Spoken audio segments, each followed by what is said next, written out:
Good evening, ladies and gentlemen. Welcome to another exciting Vobie One-Eyed Kenobi Showbie. Nearly forgot the name of the show then. I'm Richard Vobes and you are watching. Tonight I'm on my own. It's the, what is it today? The 19th of January 2022. Yesterday was the day before, and you may remember it very clearly, I hope. If you woke up with a clear head and a nice bottle of gin, you're probably all right. Ricky was in last night, and I believe the show before that, the lovely Julia was in. But now it's a solo show with just me. Oh, my.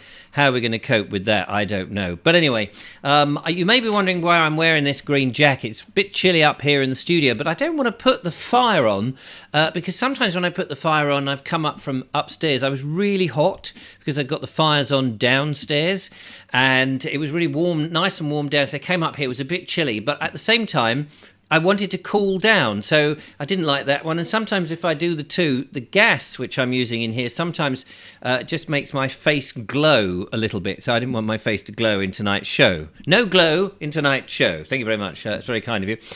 We have a theme tonight. After the show last night with Ricky, and we were talking about diet and we were talking about giving up bread and all of that. And I thought, actually, let's run with having a theme for each of these shows. It will help me to market the show in many ways by being able to sort of advertise the show for people who want to watch it after the event by saying, this is what we're talking about. And also we had a lot of lovely callers, and I want to sort of encourage more callers to call in. So if you want to contact the show, of course, you've got the number there, 07934746790, which is the number. And of course, you've got the chat room there, and it's nice to see everybody in the chat room. If you want to get my attention in the chat room, just type the words the @ sign, The Vobes Show. It shines up in orange on my screen and I'll be able to see it. Because in recent months and years, of course, people are chatting away. The community has been building and people having a lovely time, which is great. But often I'll cast my eye over there and I'll start reading out a conversation that you're having with each other, which is fine that you're doing that. But of course, if I start reading out, it's just sort of a bit nonsense for those people who are watching. Also, I'm aware that people are watching this after the event on catch up. So there we go. Mr. Mocky is saying boo to me. Yeah, that's exactly it. And if you think that's too much effort to do that, once you've written it once, you can, of course, copy it by highlighting it. And then every time you want to sort of talk to me, you can just paste it in and then it makes very much sense. Anyway, so there we go. So the theme for tonight, I want to ask you, is it okay, is it right to be busy? Busyness is one of those things that people always like to say they're busy, don't they? Are you a busy person? Not a busy body. I'm not suggesting for one moment that you're a busy body, but are you busy? Andrew Norris says, how about encouraging different callers? Would you like to tell me how to do that, Andrew Norris? And I will gladly. Here we go. Could we have different callers in, please? So there we go. I've done my best. If you in the chat room, Andrew and others, can encourage other people to call in. I'm sorry that you may not be happy with the standard of callers that we've got currently ringing into the show, but we do try to get as many as we can, but unfortunately I can't pay them. Anyway, are you a busy person? Do you like being busy? Is busy your default thing? If somebody asks you how you are, do you say, oh, yes, I'm very busy? And I want to know why and what are you busy at? We do already have a caller. Let's find out who that is. Hello, welcome to the show. Yes, hello. I'm Ross. Hello, Ross. Lovely to hear from you. I live in Worthing and I've been watching your... not naked. I know you got me a bit worried then. You've been watching my naked. Have you got big, powerful glasses or something? No, nothing like that. That's why I'm getting mixed up. But yeah, I've been watching a load of your videos and that, and I've been enjoying them. As for busy, yeah, I'm usually busy, because if I'm not sitting at home watching you and some of your other videos and other things to do with history and that, I'm usually at work, so I'm busy that way. Yes. So do you think it's good to be busy? Not all the time. Right. Okay. It's good to be busy. Okay, well, like work and things like that. But it's also nice to have like your downtime. Yes. And what do you do in your downtime? What is downtime for you, Ross? Other than watching my videos, of course, which is I very much appreciate. Absolutely. I usually go out for walks, things like that. I'll hop on a train occasionally and just go pick a random place to go on a train as a day trip. Have something to eat at the other end, have a look around, hop back on the train and come back. And things like that. On the odd occasion, well, not too much odd, but my parents live in Northampton, so if the days work out correctly, I'll hop on the old train and go down to Northampton.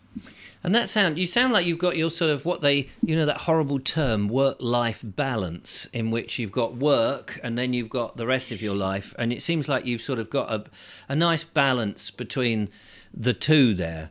You don't feel that work or being busy or being forced to being busy is encroaching on your life? No, I mean, when I was younger, if I was asked sort of, "Oh, can you do an extra day's work, or can you come in and do an extra 4 or 5 hours to cover something?" I would have done it. But because I'm a bit older now, I think, it is time where you sort of back off a bit and think, well, Can't be bothered to do all that extra work. Do you ever ask yourself, why are you doing it? Why are you working as hard? I often wonder, why do we all work as hard as we do? What's the point? There is no point at the end of the day. Okay, I know everybody wants to get their own house. They've got a family they need to look after and all this sort of thing. They might be the only income. So it's really important that they actually get as much money in as possible. But at the end of the day, what happens when you overdo it, you get ill, and you can't work? What happens then? Well, yes, absolutely. And I always think, well, people are working, as you say, they might be trying to earn money so they can get their mortgage and other things. But we do spend a lot of the money that we earn on stuff that is absolutely of no use to us whatsoever. And yet we seem to be continually encouraged to do that, so that we have to put in the extra hours to buy more of those subscriptions to Sky, Netflix, Amazon Prime, or whatever it is. I'm not knocking any of those individually, but I'm just saying we tend to be encouraged to have loads of stuff which perhaps we don't always need.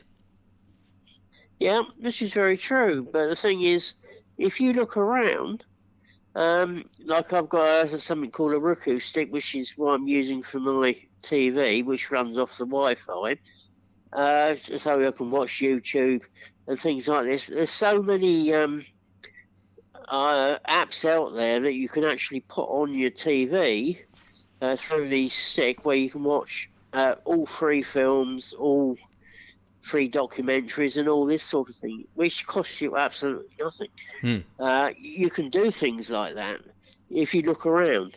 Trouble is, people tend not to look around. So do you think people they take the easiest route mostly? Yeah, exactly. Yeah, it's far easier than to actually go in search of something. Perhaps they don't know that these things exist. That might be the other thing, and that the media and advertising and the power of that is just saying, look, this is such a good deal. It's only $5.99 a week. And you think, oh, yeah, it's only $5.99, I'll have that. And then, of course, in the small print, it says after 6 months, it goes up to $10.99. And you're hooked then, aren't you?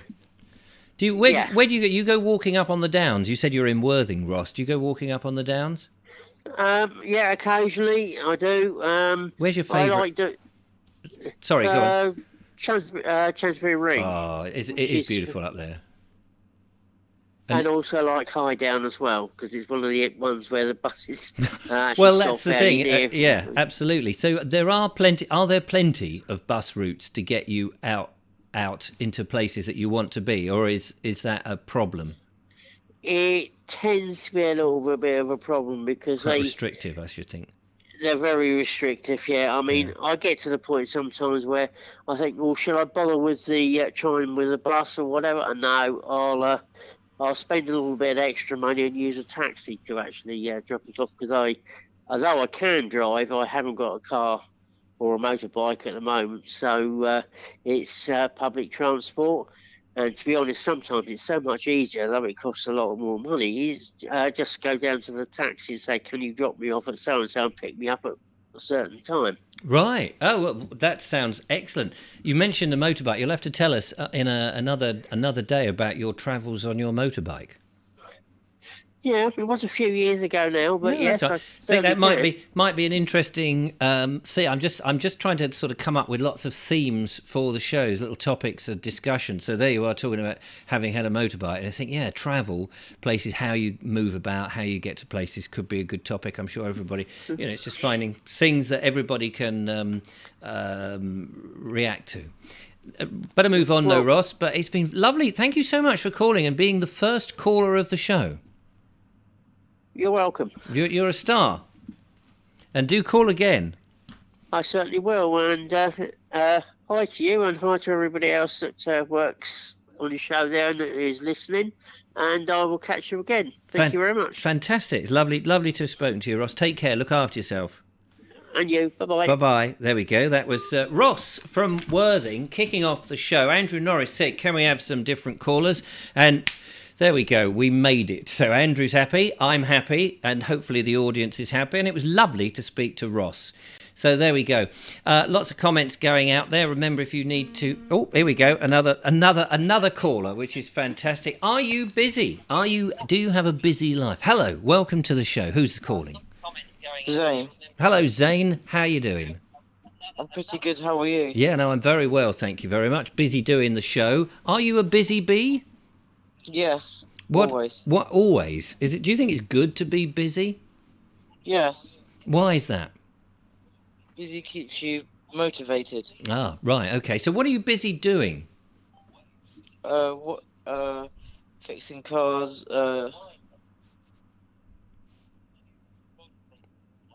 Just cars? Just cars? Cars and like bikes, like not motorbikes, like normal bikes. Push bikes, pedal bikes. Pedal bikes, yeah, like normal bikes. Yeah. So are you good at that then? Yeah. Because I remember bikes seem to have changed a hell of a lot over the years. They used to be just... I mean, I know they haven't changed fundamentally. You've still got the two wheels and pedals and handlebars and all that. But you get all these different sort of carbon fibre bikes and aluminium bikes and extremely heavy steel bikes that haven't been stolen as well. You get those. Thin wheels, fat wheels. I saw a bike the other day that had what looked like a tractor wheel on it. I mean, it was just so fat. I thought, what's the point of that? And I actually got a red bike, and I like fixing the chain and getting my hands dirty with the chain on the bike. Does the chain come off a lot? Sometimes when I ride it too much. Right. Is that not a defect of the bike then? Because people obviously want to ride their bike a lot, but if the chain keeps on, does it need tightening? I think so. Right, but that'd be something you could do, couldn't you? You could tighten the chain. I imagine that. Do you have to take links out, or do you just? I think you used to just sort of pull the back wheel back a bit to tighten it. Yeah. Okay, where do you go on your bike, Zane? I just ride around my house.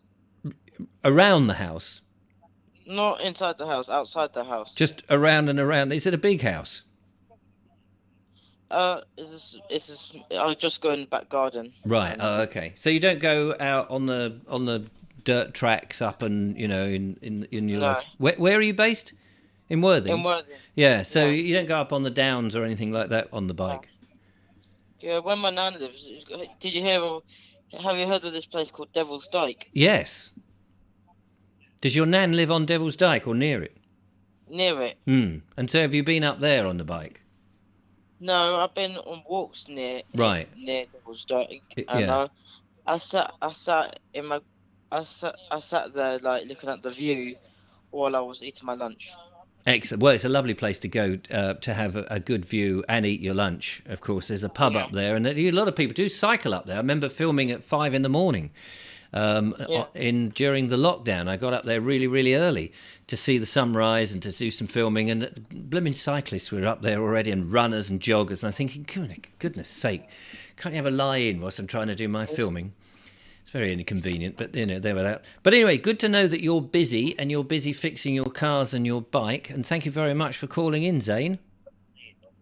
Yeah, and I saw one of your videos of walking around Slindon. And I actually go to a school, and it's called Slindon College. Ah, is it nice?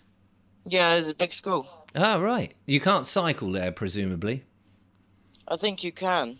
Right. Oh, okay. Well, you don't know. And it's actually got a little coffee shop called The Forge. Right. Oh, yes, I filmed in The Forge. Yeah. It's very nice. Very nice. Have you been up to the Folly? No, I think I have with my school, I think. Right. Okay. I can't remember what it's called. It's got a funny Notre... what's it called? The Folly up there. Slindon Folly is something not Notre Dame. I'm thinking that's a place in France, isn't it? The bell ringer went. I can't remember. It's the knot or the knock. I can't remember. It doesn't matter. Anyway, Zane, got to move on. Thank you very much for calling. Lovely to talk to you. Take care. Take care. Bye for now. Bye. Bye. There we are. That was Zane calling in. He's very busy fixing bikes. But I'm. Here's the thing. I've been reading a book about being, sort of being free from the shackles of life. And I'm at a certain age where I've lived a bit. And I think, and I reflect back, yes, I've always been a very busy sort of person. People always say, sorry to interrupt you, I know you're a busy person. And I think, is it good actually to be a busy person? Or should we just kick back a bit? And actually, although it's good to do things, but should we reflect on, being in the moment more? We've got a caller. Hello, caller. Welcome to the show. Hello, Sir Richard. How are you? Hello, Sir Alan. How are you? Yes, very good. Yes, I'm busy doing nothing. Excellent. That's a good state to be in. I haven't taken the Christmas tree down yet. Well, that's even better. I think you should leave it there until at least 2 more years and then take it down for 5 minutes. So seems a waste. It does seem a waste, all that effort to move it. I'm beginning to think, we don't live in the moment enough, and that we're so busy chasing our tails that we don't actually experience life. And I think I've been one of those. And people, I've always felt it was the right thing to say when somebody asks you, how are you doing? Oh, yeah, no, very busy. I'm busy. Well, you are busy. I mean, you're just fanatical. You're always... well, I think that's a measure of, isn't it? It's a measure of. It depends. I mean, I am fanatical about certain things. I agree with you that. But I think there's that thing about. I was cleaning my. No, I wasn't. I do clean my teeth. I was shaving the other day, and I can't remember. I remember you saying. I said it in a video, and I was like, "Oh, this is a chore, isn't it? You just get this over with quickly, and because you're trying to get on to the next thing." And I thought, wait. Just enjoy the moment. This face that I'm looking at in the mirror with this bit of bristle that's sticking out of my chin, I'm never going to see that exact face ever again, because tomorrow, or when I next shave, every 4 weeks for me, it will be different. Subtly, a bit older, more grisly, more ancient. And I think we don't stop enough and just breathe, even though we may have a full diary of things. Sorry, go on. It does worry me a little bit that I will look back and think, what on earth was I doing? What did I achieve? Yes. What have you achieved? I didn't retire until I was 69, so I guess I was working hard and do you remember doing this and that. Here's the thing. Here's a question for you then. Do you remember fondly those days that you were working? No. I mean, I don't know what you did. You may have told me, but I couldn't remember. Yeah, same here, yes. It doesn't. I mean, I do look back in recent years, not so much doing the corporate stuff that I used to do, but the entertainment. I've had a strange life, I confess, and it's a very unusual life. Interesting life. And it is interesting. I remember, standing there blowing flames outside posh people's houses, and knowing as they came, they would stand and admire me blowing flames. And I was well aware that those people in a certain position watching me were also getting sprayed with paraffin that hadn't ignited, and thinking their dry cleaning bill's going to be expensive. I hope they don't pin it on me. But I do remember certain things, juggling knives over Tony Blackburn, for example, to drop a name. I juggled razor sharp knives over him, and doing some extra work and meeting Richard Bryars and having a lovely conversation with him. So I've done some very interesting things in my work. But a lot of people, if they're in a call centre, do they think fondly back to March the 3rd, 1987, when they were sitting there talking to that angry customer who couldn't get their gas connected for whatever reason? And it sort of worries me, not that much, to be honest with you, just enough to do a show, that people don't necessarily enjoy most of their life. No, I think the surveys say that 50% of people don't like what they're doing as a job. And I had some interesting times in my job, working for Shell and doing a bit internationally and travelling a bit. But basically, it was just a way to make a living. Right. And what did you do with the living that you made? Oh well, I used to have hobbies. Gardening was the main one. So you remember, so I bet you remember sitting in the garden or being very proud of that little pear tree or something, or those sort of things. Those, they're the important things, aren't they? Yeah, but long gone now. Wherever I've been, I've made a garden. But I don't live there anymore, so I don't know what it is. Somebody else came along after me and ruined it. Yes. Oh, well, yes, exactly. Everyone's going to ruin the garden that you've made yourself, of course. That makes sense. No, I think most people just spend their lives working and hoping that they can retire comfortably. And do you think when people retire, they either? It strikes me they are, if they've been very busy in their life, the chances are they might either be very busy in their retirement, joining lots of clubs, Rotary clubs and all of those sort of things, and still going out each night and basically having the same pressure, or they switch off so much that they don't do anything. Yeah, I mean there are some people who have hobbies which they maintain through retirement, like one of the people here, Colonel Craig Ratty, who still has his train set and still has his rock climbing and so forth. Yes, yes. Yeah, but So do you still do a bit of gardening? I started off doing some when I came back to the UK. Did you? I couldn't have done a lot in Texas, presumably. Well, I did a fair bit. It was all right for growing stuff there. Was it? Yeah, you could grow bits and pieces. It cost a lot in water. Well, I was going to say, I just had this image. It's like, there you are standing with this whole load of sand going, this is going to be a lovely garden. I've just got to, one day I'll stop spraying water. I just have to keep spraying. Just got to get the cactus to root. Yeah. Really, really difficult. Doesn't like all anyway, this. Nice to talk to you. I'll let you get on. Thank you very much, busy man. I know you've got things to do. Watch the rest of the show. That's the next thing. Take care, Alan. Look after yourself. Bye. There we go. Alan Sandell in the busy Surrey Hills there. So, yes, Star says, I've always wondered how fire eaters don't get burnt when they perform. I know paraffin has a lower smoke temperature, but it still gets hot, yes. And, of course, the secret of fire eating is that if you're putting it into your mouth... Let's say this pen is my firebrand, which would be a bit thicker than this with a big tuft of... what do you call it? The swab on the end there that's got the paraffin. So that where the paraffin is ignited, that's the lowest temperature. The highest temperature is as the flame gets higher and it reaches its point, it's burning more oxygen and turns more orange up here. But when you put it into your mouth, you're holding it like this. So not like that, by the way, because you'll just burn your fingers off. So at a good 45 degrees, the flame goes upright like that, and you put it into your mouth. So all the heat is going up. But if you hold it there for too long, then it does burn and you get blisters on your lips. But because you're eating it, you see, this is where the illusion is that it's going to be very painful. You close your mouth around the thing, it burns all the oxygen and goes out instantly. And so therefore you don't burn yourself. But by holding it there, you would. Hello, caller. Welcome to the show. It's Sean from London. Sean from London. Are you busy? Are you busy at the moment, other than talking to me? Very busy. Very busy. Is it a good thing?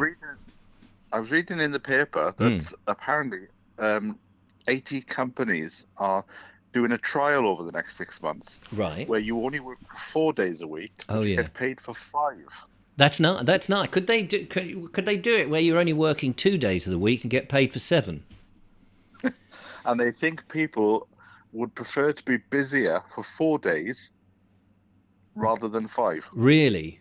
I wonder, how does that work if you are a petrol pump attendant? How do you get any busier if you're there sitting there waiting for customers to come in? I could understand if you've got projects and you've got to do a number of things, get these tins in these boxes. You might be able to speed yourself up and go, right, okay, I'll just work faster and get all these tins in these boxes and I'll do double the amount and then I can have that day off. But if if it makes people work faster and harder, are they not just going to be more knackered when they get that extra day? Is sort of going to be, well, I'm not going to do anything because I'm just so knackered. Well, that's why you need the day off. Well, yes. But perhaps they would. They are apparently they're doing trials in the US, Canada, Ireland, Australia, and New Zealand. Right. It just shows that the world can come together in some situations. Yes. Well, I wonder what do you think the finding will be? Well, I think they do it in Iceland. Is it in Iceland they do it? What, the shop or the country?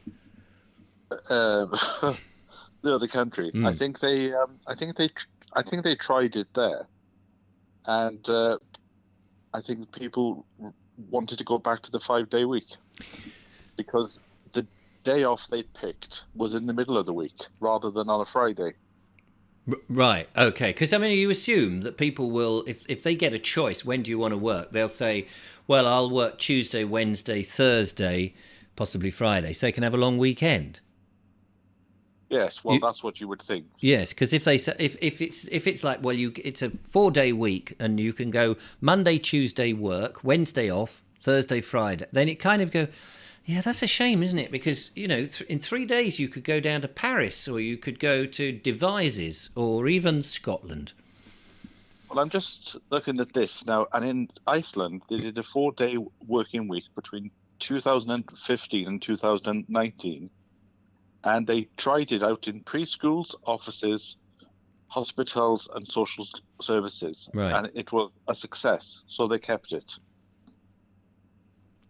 And that was in Iceland. It's difficult to know how, one country, the sort of work ethic might be very different. The upbringing have they got up in Iceland longer light hours because they're up on the polar thing, or shorter winter, days? That might all make a big difference. No idea. If you're up there where where the daylight just goes on and on and on, and you think, but do you not think that now that life is returning back to normal? Yes. That give it a year, and everything will just go back to the way that it was before. Yes, Or has the pandemic been such a gigantic shift that life has changed now from this point onwards? I think so much is obviously going to depend on what your responsibilities are, what you're used to working. Some people, have nothing in life. They come home from their work, they sit and watch the telly, they do nothing, they go to work, and that's their life. It's incredible, but I believe it to be true.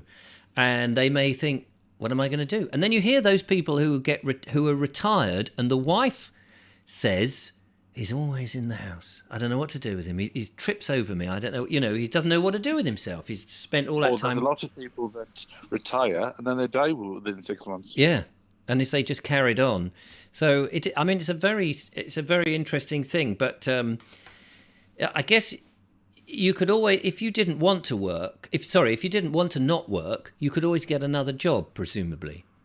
Well, I'll just leave you on this point that I saw on the news. Apparently tomorrow the work from home directive has been cancelled, so you won't have to commute in tomorrow. Oh, right. Well, I'm out. I'm working out anyway. I'm actually working, so I'll be all right tomorrow. Friday, anyway, on the other hand. I will go and I will allow somebody else to have a phone call now. You are a kind man. Bye for now. Take care. Lovely to talk to you, Sean. There we are. Sean James Cameron from London. He has a vlog out at the moment. Go and check it out on Sean James Cameron on his YouTube channel. So let's have a look at the comments. Ed Loud says, Iceland, longer days in the summer, shorter in the winter, so it evens out over the year. Yeah, so maybe you could say I'll work short days in the summer and take much more advantage of the daylight, and then I'll work longer in the winter. Who knows? Depends on the job, doesn't it? It depends. And also, I guess, if you've signed up to a contract and they change it and they force it on you, I don't know how that works. Stars says, give it a couple of months and people need to go back to their commuting habits and lots will either move jobs, move house or retire. And Audrey Forbes says, people who retire should get a log burner. They always have work chopping logs. Absolutely they will. And storing them and ordering them and stacking them and turning them into kindling and all of that, which I spend a lot of time doing. But to me, it's that bit, being busy. It depends how you define being busy. Busy doing what people have said, busy doing nothing. It's that sense of pressure that can come along with having so many things to do. I noticed that a lot of parents are very great organisers with their children. So I've known parents who've got their children, they go to pony club on a Monday, they go to chess on a Tuesday, they go to ballet on a Wednesday, on Thursday they're down at Scouts, on Friday they're doing, I don't know what it is, help the homeless. They've just organised their kids' lives so that kids actually have no time whatsoever to be kids. And I've known posh parents. Can I say that? Am I allowed to say posh parents? I've known posh parents who love to organise. I knew this. It was a friend of a friend. And I just felt so sorry for the children because they had no time to actually relax. And, of course, they got their homework as well to do and all of that nonsense. Hello, caller. Welcome to the show. Ian Richard, it's Sensible Paul here. Hello, Sensible Paul. Let's have some sense with you. Well, you're saying about all this work. My dad is 91. Bless him. And I've had to have a new loo because I had a burst pipe and it ruined the floor and all the rest of it. I bet it did. Although he's 91, we were both plumbing central heating engineers. Right. So he came round and you could see the fact that, it's plumbing and he loves it, His life's work. He won't do what he used to do at 91, now he's 91, but it's just, it gets his brain going. I mean, the two of us, because I have MS as well, so I can't do a lot. Two crippled nits trying to do the plumbing. But no, it really encourages him because, it's plumbing.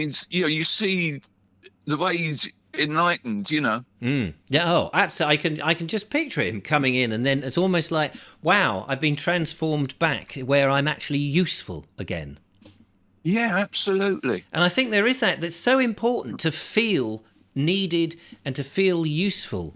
Because I think when you get older, you do start to feel, at 91, people probably are treating you as if, well, you're at death's door. What use are you to anybody? We just got to look after you. But to actually then come in and say, I know exactly what the problem is here, what we got to do. Come on, son, get down.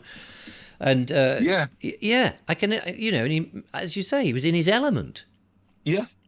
How lovely. And, I guess not many opportunities for him to get back into the plumbing world. Well, he's supposed to be taking it easy. Yes. Because, he's got a heart problem. But what I do, if I have something in the house and I just get him round, we can talk about it because we used to work together anyway. Right. We're in partnership together. And I suppose it helps me as well because, I haven't been doing plumbing for a long time. And it's great. Father and son time as well. Yeah, golly, the amount of times that you both must have spent on your knees looking at a U-bend or whatever together, and probably having a good old laugh. Yeah. Because I fixed the Essie with Mr. Suggett. He helped me plumb the Essie in, and we were sorting that out. And you do these sort of quite tricky jobs where you've got to work out what's going on and use your brain, but at the same time, you're talking about all of life.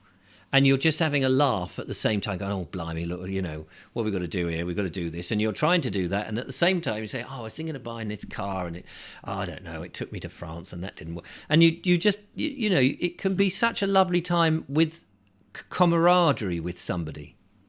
Yeah. Richard, did you ever do not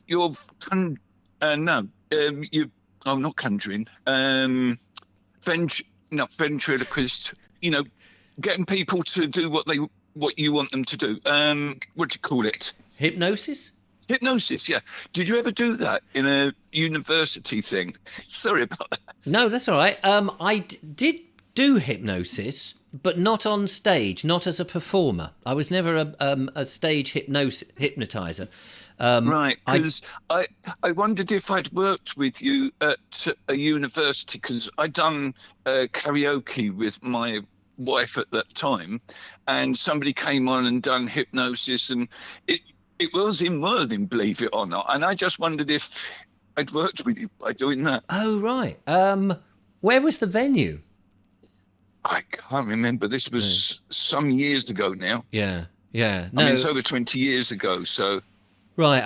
I very rarely worked in Worthing when I was performing, but because my agent would just send me all over the place, anywhere but Worthing. And there was always that thing about all the way from Newcastle somebody would be coming, but all the way from Worthing, it was like, local boy, and you just think, oh, local, we don't want to watch that. But yes, I did a sequence of cod hypnosis, not real hypnosis, in which I pretended I'd get somebody out of the audience and I would make a comedy routine about hypnotizing them, because then I would snap my fingers and get them to lie on the ground, and then I would get these razor sharp knives and juggle them over them. So I did that with Tony Blackburn in the Capitol Radio Tower in Leicester Square many moons ago, in front of a lot of the presenters at the time who were on Capitol. I can't remember who else was there, but all the big names. And I got him and I juggled these knives over him, dropping them on purpose nearby. Oh my goodness, Tony, I nearly had you then. I must admit, when you said cod hypnosis, I thought you were hypnotising fish. No, yes, that's not so easy. Hypnotising fish, not as easy. But cod hypnosis, just pretend hypnosis. Yeah. But it was all good fun, and people would just go through the motions. Yeah. To think that I'd actually hypnotise them would be slightly worrying. Although I did actually do it privately with people who were trying to give up smoking, or people who had pain, and they were just and it was very informal. When I was in my early 20s at the time then. I do believe that the hypnosis for some people, like for stop smoking, it does work, doesn't it? It does. I mean, I was at some point, I was able to sort of look at people and think, yeah, you're quite susceptible to hypnosis and you are not. There were some people who were very much more, so you could suggest that the cigarette they put in their mouth tasted absolutely disgusting, and so you'd give them this post-hypnotic suggestion. Then afterwards, when they would suddenly light up and they go, oh God, this is horrible, and they would put it away, and they would. But you'd need to repeat the process several times so that it really stuck, and then by which time hopefully they've given up. But not everybody, it doesn't work for everybody, of course. Yeah, that's the sad thing. I must admit, you're saying about the working. I don't think that you would actually retire. You may not do quite so much, but you seem to enjoy what you do. So I don't think when it came to retirement time, you'd actually do it, would you? No, I never understand people who retire. I mean, I understand that people stop doing horrible jobs, and why would you? But I've deliberately thought when I was much younger, and I read inspirational books. That was the downfall. I read these inspirational books about do what you want, follow your dream, and it's a huge thing to do that, because you realise actually following your dream is incredibly difficult in a world that's geared up to not letting you follow your dream, and that they want you to get into the menial work mode. But I've realised I've only got the one life. I want to do something that I love, and entertaining is something that I enjoy doing, whether I'm telling stories with my videos or I'm here talking to you, which I thoroughly enjoy. And I just can't see that I would want to stop doing it. Unfortunately, there's no bar to say I have to. No. I mean, with my dad, he was still working when he was 80, but because of his health, we're saying, no, you've got to slow down, you've got to stop. Yes. I think we all got to look after ourselves, because we don't know what we're going to be like in 20 years' time. And so it is sensible, and, hence me thinking about diets and things like that, because I want to go on. The thing is, my dad had dementia, and he went a bit doolally. And my worry is that no one would know if I'd got dementia, because they'd just go, that's just Richard. That's just being normal. When if I go doolally, they'll just think he's just doing the Vobes Show all day long. He just thinks he's on the Vobes Show. I mean, it'd be barking. Yeah. But there we are. But yeah, so there we are. Sensible Paul. I love that image that your dad, 91, is there on his knees with you and around the U bend, sort of bringing that spark of life back to him. That's really cheered me up. Thank you very much for that. Okay. Speak to you another time, Richard. You look after yourself. You take care. Sensible. Oops, sorry, cut him off. Sensible Paul there. How marvellous. Isn't that a lovely story? I love all of that. There we are. Milky... or is it not Milky? Sorry. Mickey Kempson says, on giving up smoking, the best way is the willpower. No, I won't. Right. Okay. So there we go. There was one just there. I saw it in red. It's Stars says Darren Brown's style and the art of suggestion. Yes, that's right. It's hypnosis is a very powerful thing. So carrying on with our busy talk, but we've got some videos, ladies and gentlemen, I would like to get into the show before we come to any end. So let us have a look. We have, you'll like this. You'll like this. Do you remember Dale? Dale had been out recently, and you may remember he sent in some videos with him looking at this robin, and he got the robin to come into his hand. You may remember on an earlier show. Well, this is amazing. Talking about hypnosis, the power of suggestion, mesmeric suggestion over the animals. Here in slow motion, ladies and gentlemen, Dale manages to bring a robin onto his hand. Let's have a look.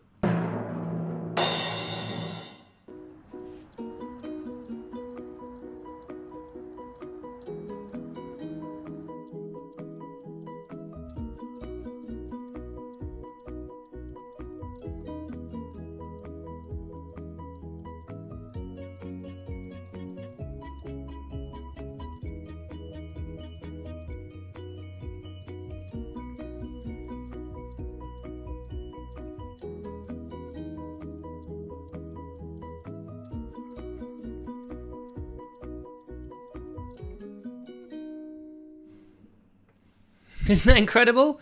That is amazing. Thank you so much, Dale. I mean, short, but we loved it. Absolutely. There we are, a bit of nature for you. And I love the way the robin comes in, and it's sort of almost like, what shall I do? Shall I? But he didn't take whatever you had in your hand, if you had any seed or anything. He wasn't quite sure. Veg Grower podcast says, I've always had a busy life, and then I add more to make my life busier. Is that a good thing, though, Richard? Give us a call, 07934746790. Is it good to be too busy? Can you be too busy? Is it pressure? Or is it okay to be busy if you're doing the things you want? I mean, I'm busy, and you heard Sensible Paul saying, I'm busy, and that's true, but I'm busy doing the things that I want. but I also do make time to sit down and read. Having a wood-burning stove, as I think Audrey Forbes Hamilton mentioned earlier, keeps you busy with the logs. But once you've got it going, sometimes it's just nice to flop down. Not having a television has been one of the greatest things I've ever done, because I will, instead of watch the television, I will watch the flames in either my Essie, if I pull up a chair in the kitchen and I've only got the Essie going on a winter's night, and maybe read and then reflect on what I've read by looking into the flames, which is hypnotic in its own way, or in the front room. Ed Loud says, I can't cope with being too busy. I seem to need a lot of time to sit and think, or I fall to pieces. And I think that's probably true as well, that different people react different ways. I think some people are just too busy and it brings them stress, and other people can't cope with being busy and just need to relax. So different people are going to react. And I think it's also your definition of being busy is perhaps not a very good word to describe what we mean, but it's fascinating to be busy trying to work it all out, as we are. Here we are. Here's a phone call coming in now on 079347990. Hello, caller. Welcome to the show. Good evening. Good evening. Mr. Suggett, how the devil are you? Busy. Busy? Are you busy making that camping van film yet? Yeah, well, I've actually scrapped the one I filmed with you. Oh, what? You scrapped it? What, the one with me? It. How could you? Yeah. I was itching to see that. It was so wet. Right. I know, it was a good one. Yeah. Because it was so wet, it was just... looked a bit dreary, shall we say. Right. So I'm on the cutting room floor. You're on the cutting room floor. You'll be in another one, though, which I'm sure you will make even better. Yeah, there you go. I mean, I got into the car. I didn't know he was filming. It's like, 10 minutes of larking about from me, and went, oh, are you filming this? Yeah. Oh, right. No need to tell me. So tell me about being busy then. Well, I don't know anything about not being busy. I've always had a busy life. And is that? Did you feel good about that? Not pressured about it? Is it just like that's normal, or it's just okay from one thing to another, or do you lament wanting to not be so busy? I don't want to be so busy. I would say that. I think for me it's normal to always be busy, but then there's some things that I want to get on and do, but I never. I think you're going to hate this after what you said last night, but I never find the time. You never make the time. Gets in the way.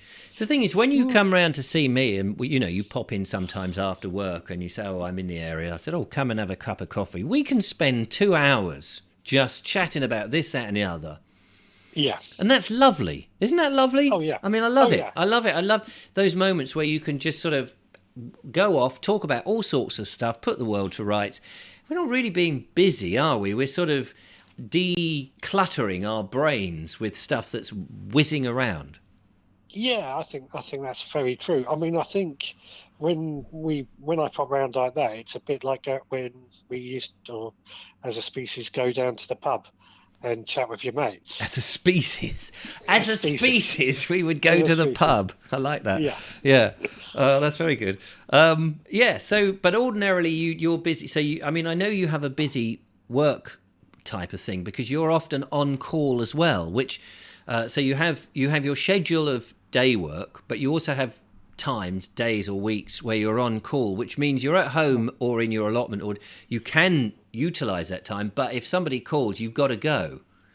Yeah, well, also my normal day job, I don't know when I finish work either because of how my job runs. And you have journeys to make as well, so you at 5 o'clock, just when you think you're clocking off, you might be sent on a 30-40 mile journey or something. Could be a 100-mile journey. So yeah, blimey. I mean, how does that? I mean, that must be. You obviously get used to that, but I would hate that. I would hate to think, oh, I've got through the day now. I'm going to go back and do this. I've got my podcast to organise. I've got a live show or whatever it is, and then suddenly oh yeah, you've got to go 50 miles there, and you think that's an hour. Then I'm going to be there an hour. Then I've got an hour driving back. I'm going to be knackered. Yeah, we've just got to get on with it, though. Yeah, I guess they pay you tons of money in for it.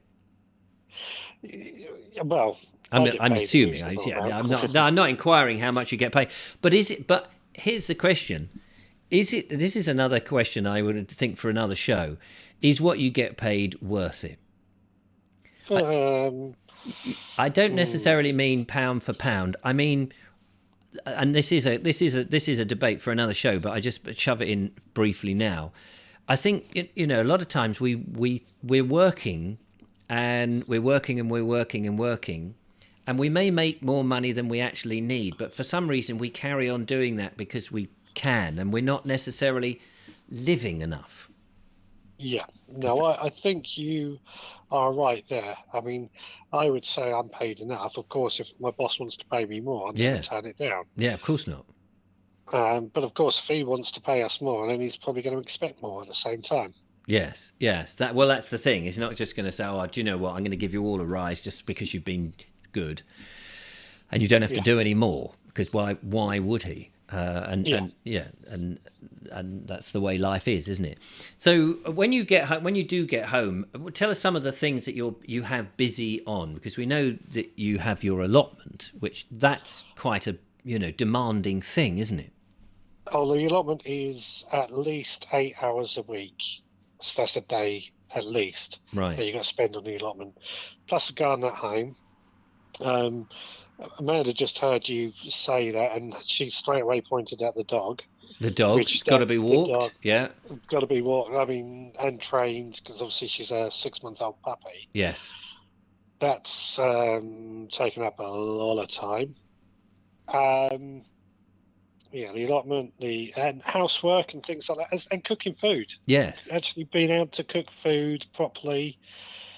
And enjoy, and enjoy, and it's not just. I think, we have these things like you've got your allotment and you like cooking food and you've got the dog, but you also want the time, not just to be busy to get it done, but to actually enjoy it, to enjoy the moment, so that when you're walking the dog, it's not, oh, I've got to walk the dog, oh, it's a bloody thing. But actually, I'm taking the dog out. It's great. I want to take the dog out. I want to cook the food. I'm enjoying cooking food, and more so now since my son left, which is nearly a year ago now, and I've started to enjoy it because there's nobody coming into the kitchen to sort of go, oh, we want to cook now. Is that okay? All right, I'll just rush something through for me. And I am very much. So I sort of light the Essie at the moment about 4:00, and I know that 7:00 I've got to be up here setting up for the show, an hour before the show is set up. And all that. So 4, 5, 6, 7. So for 3 hours, which is quite a long time, I am faffing about in the kitchen, cooking, sticking wood on the fire, and just slowing down and just enjoying, maybe watching something on YouTube. What's Richard Suggett's got something on? I'll watch that. Sean's doing something, following the Mark English has put one up. Oh, I'm in it. That's nice. Whatever it is.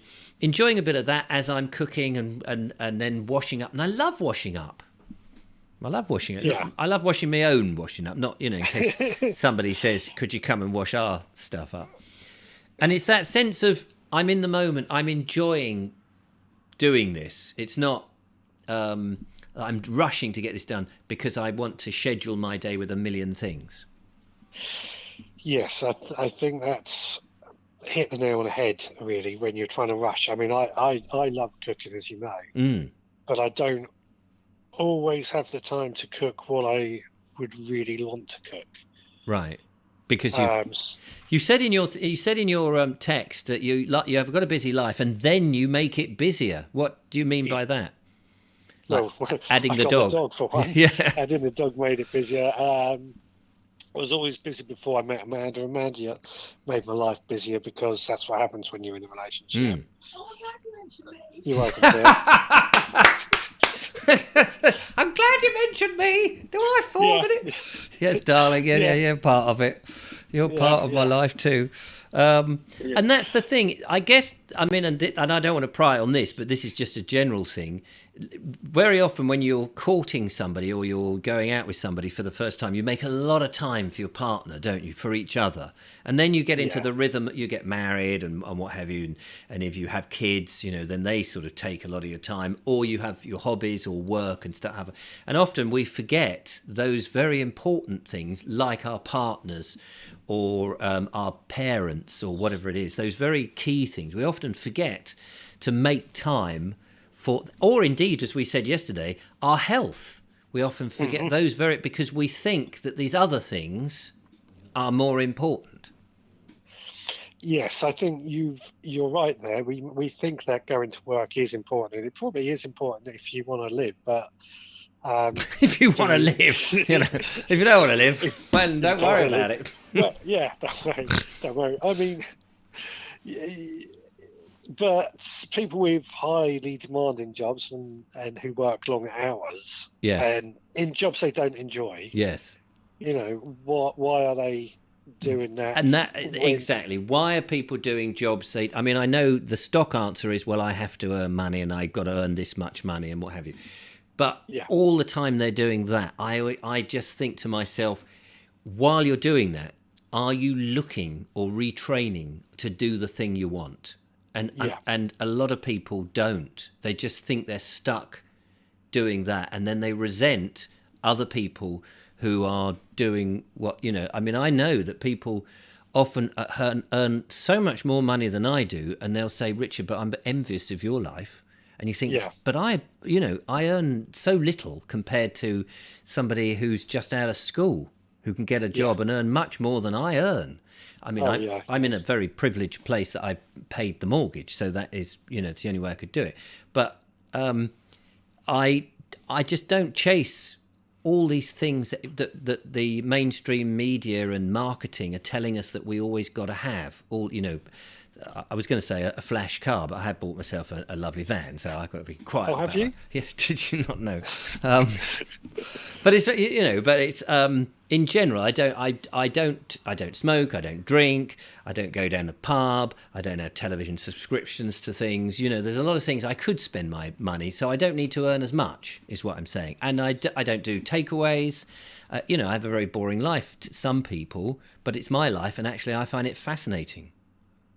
Well, it's what makes you happy, isn't it? Absolutely, and it's good if you clearly, you and Amanda have found happiness in what you do, and your work-life balance thing with having a podcast, having your vegetable garden, having a beautiful wife, having a lovely dog, and having your house and all of that, and well done to you. Yeah, I mean, I often say the worst thing I ever did was get married. No, don't be silly. No, I'm only joking. I was half expecting her to slap her. But she should slap you. Slap him. I know. The great people may not know this, but one of the great things is when I go around to see you and Amanda, I love the banter between the two of you. But more recently, because I've sort of given up sugar and stuff, you never used to have any biscuits. Then you were sort of buying biscuits and you had them in the cupboard, hundreds of biscuits, which you said, we've only bought them for you when you come round, Richard. Now I don't eat the sodding things. They're stuck in there. I bet you haven't eaten any of them. No, we haven't. No, I've got to start eating biscuits again. We're not going to buy any more either now, so we don't need them. It's quite a relief. It's good stuff. Well, I can't wait to come round and see you guys again. Just for the record, Richard and Amanda very kindly on Christmas Day they said, you're not staying on your own on Christmas Day, and they invited me around, and you gave me an amazing Christmas dinner, and I'm so grateful. It was lovely. And you were a bit of you can come next year as well. Oh, it's a bit of entertainment for Amanda's mum. Entertainment, yeah. Excellent. Oh, I loved it. It was good fun. We enjoyed ourselves as well, gotta say. Oh, good. I'm very pleased. I didn't like to feel that just came and ate your stuff and then I've got to go because I've got a show to do, which I did. That's normal for you, though. Yeah, that is normal. Anyway, lovely to talk to you. Thank you, Richard. And don't forget to support Richard with his live show on Sunday at 6:00. I'm always either missing it, unfortunately, because I'm faffing about with other things. Busy life, you know what it's like. But busy life. But it's good to see you doing so well. Yeah. Take care, Richard. Have a good one. All the best. Bye-bye. All the best. Bye. There we go. That's Richard Suggett there from the Veg Grower podcast. Lovely to talk to him. Kerry Baldwin says, I always find I wait for ages for a genealogy job to come in, and then, like buses, 3 come along at the same time. Yeah. Well, I used to get that when I used to wait for the agent to ring you up, and you think, God, there's nothing, absolutely nothing. I'm desperate for work, and then suddenly you get more work than you you can get. We're going to play some videos and then we're going to end the show. Thank you very much for joining us. So we've got 2 more videos to go. We're going to start with, so please hold the phone calls now. We're going to start with Bernie. And Bernie has, this is interesting. I want to find out about this. We've got the Postgate connection. Now, I haven't actually sat and watched this yet because I was a bit late to the party this evening. And I'm just wondering if it's got anything to do with Oliver. But we'll soon find out. The Postgate connection with Bernie back there in Wales. As we leave the station, you'll see the Doirid estuary behind it. I keep using that word, don't I? Doirid. It's got a nice ring to it. You'll see the station running in name just says Penryn, but this is the town of Penrhynderdraeth in the Vale of Festiniog. And as we travel over the famous level crossing here, the lady in the house next to it used to operate the gates many years ago. We eventually come into the countryside and we pass over the famous Cymru embankment into Rhiwgoch.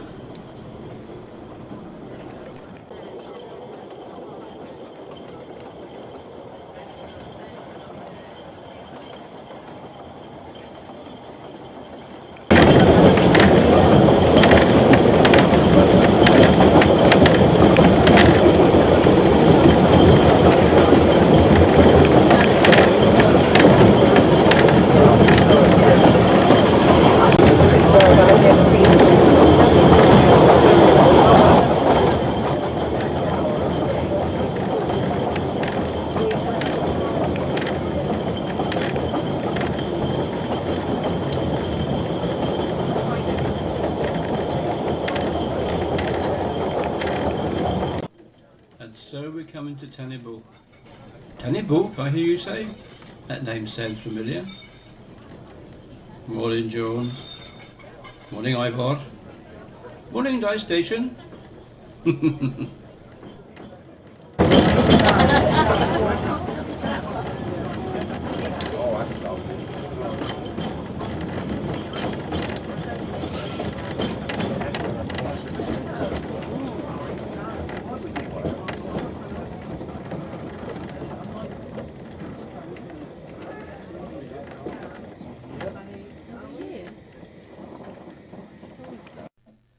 View of Blanche here. I told you earlier on that these 2 locos are rescued from the Penryn quarries, slightly altered to put a better cab on.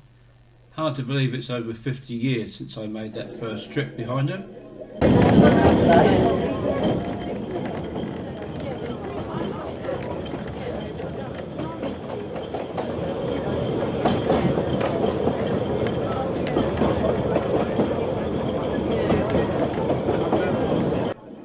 There is Llinmaer.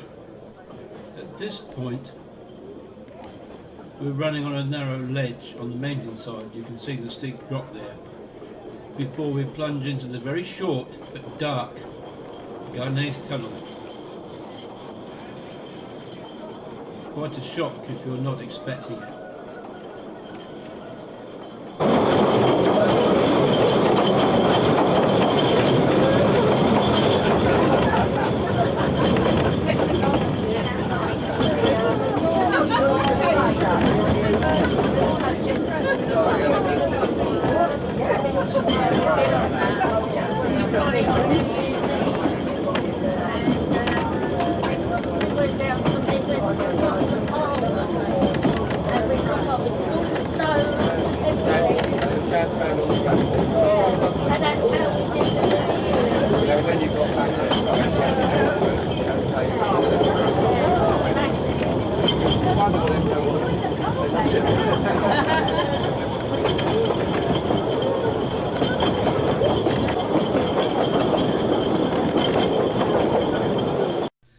And there, on the hillside opposite, is a little village of Maentúrog, which we passed through in a previous video.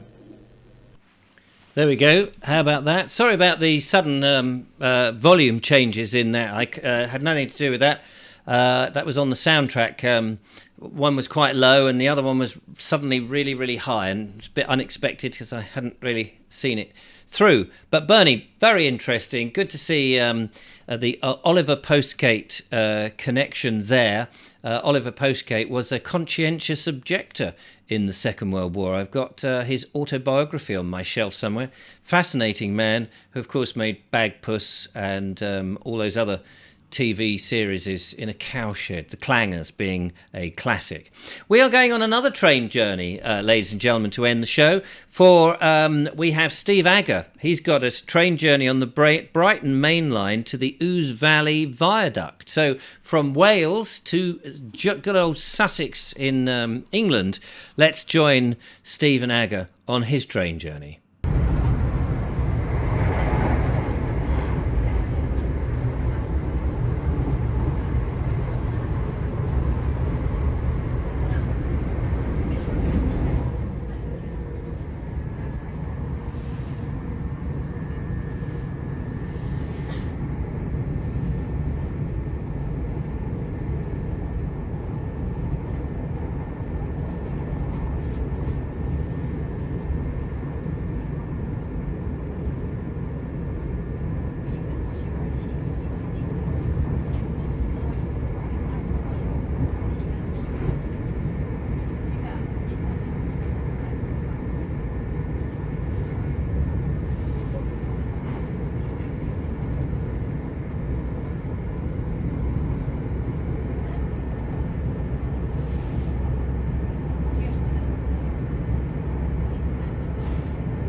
How about that, ladies and gentlemen? There we are. We managed to get to the Ouse Valley and the Balcombe, or Balcombe, however you want to pronounce it, viaduct there. If you want to see more about the viaduct, I've made a couple of videos there. Just put Bald Explorer or Richard Vobes, Balcombe or Ouse Valley, and you'll see some videos of the actual viaduct itself, which is a fantastic viaduct and definitely worth going to have a look or take a photograph. I believe somebody else has done a drone video where it goes over it and it looks amazing. Anyway, thank you very much, Stephen, for the journey. It's, as Sean says, you don't see a train for ages, then two come along in one show at once. It's just how it works. We've been very busy talking about whether a busy life is being a good thing or a bad thing. I don't know what the conclusion is, but it would be great if you are busy thinking up another theme that we could talk about in a future show. If you can think of a theme, do send them to me. A suggestion, can't say it or that I'm going to definitely use them, but send it to richard@vobes.com. And of course, don't forget to send in your videos. We love to see them. So that's it for tonight. Thank you so much for joining us. Thanks to Julia and Judith, who've been out there moderating and making sure everybody's behaving themselves. Thanks to my callers who've called in, and to you for watching. And and all my lovely videos from Dale, from Bernie and Steve. But that's it for the Wednesday night. Back again on Friday with the lovely Julia. Look forward to seeing you then. Look after yourself. Have a good rest of the evening. Thank you to you too, John B. It's been lovely to see you. And good night. Press the button and nothing happens. How strange is that? Hang on a minute. I've got to press that. There we go. Goodbye.